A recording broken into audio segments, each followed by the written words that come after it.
ভিডিওটা মানে যা ছিল ছিল, কিন্তু শেষেই পোঁতটা দেখানোর কি লজিক? মানে আচারটা কি মানে পোঁত দিয়ে বানাবে নাকি?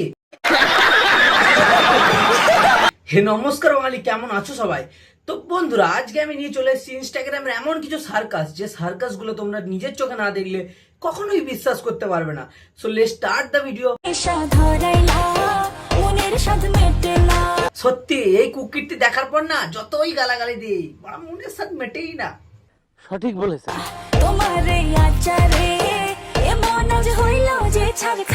তো বন্ধুরা, দিদি আমাদের প্লেট নিয়ে একদম রেডি। যার যার কাছে নিজের ঘরের তৈরি আচার আছে, তারা তারা প্লিজ দিদিকে আচারটা টেস্ট করে দিয়ে আসবে। বন্ধুরা মের বাগান চার আমার পছন্দের খাবার। মানে কেন কেন শরীরকে এত কষ্ট দিয়ে এরকম করে নাচার কি দরকার? ভাই মারো মুঝে, মারো মারো মুঝে, মারো।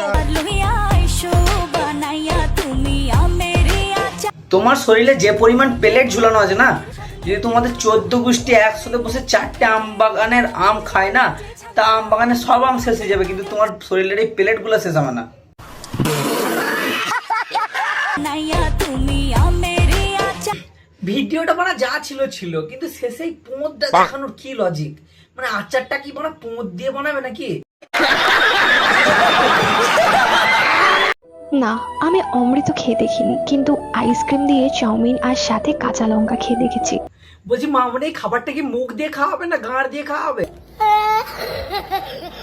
দেখো, যদি স্ট্রবেরি দিয়ে চকলেট খাওয়া যায় তাহলে কাঁঠাল দিয়েও চকলেট খাওয়া যাবে, এটা খুবই নর্মাল ব্যাপার।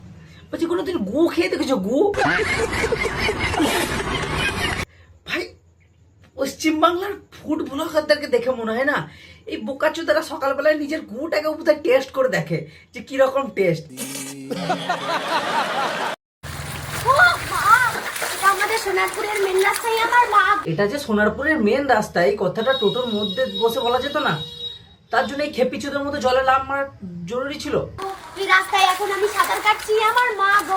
এটা আমাদের গরিবের সুইমিং পুল আমার মা গো। এই যে জায়গাটাকে গরিবের সুইমিং পুল বলছে না, এই জায়গাটাতে সকাল বিকাল কত মানুষ গরু ছাগল এসে মূত্র বিসর্জন করে দিয়ে যায়। সবাই চলে আসো, একসাথে মিলেমিশে সাঁতার কাটবো আমার মা গো। বলছি তোমাদের সোনারপুরে কোনো পুকুর নাই? যদি কোনো পুকুর টুকুর থাকে তো ওখানে গিয়ে ডুবে মরো না। এসব করার কি দরকার? আজকে আমরা বানাবো যা মনে চাই। এটা দেখার পর আমি যদি যা মনে চাই গালাগালি দিই না, তাহলে আমার নামে থানায় এফআইআর হয়ে যাবে।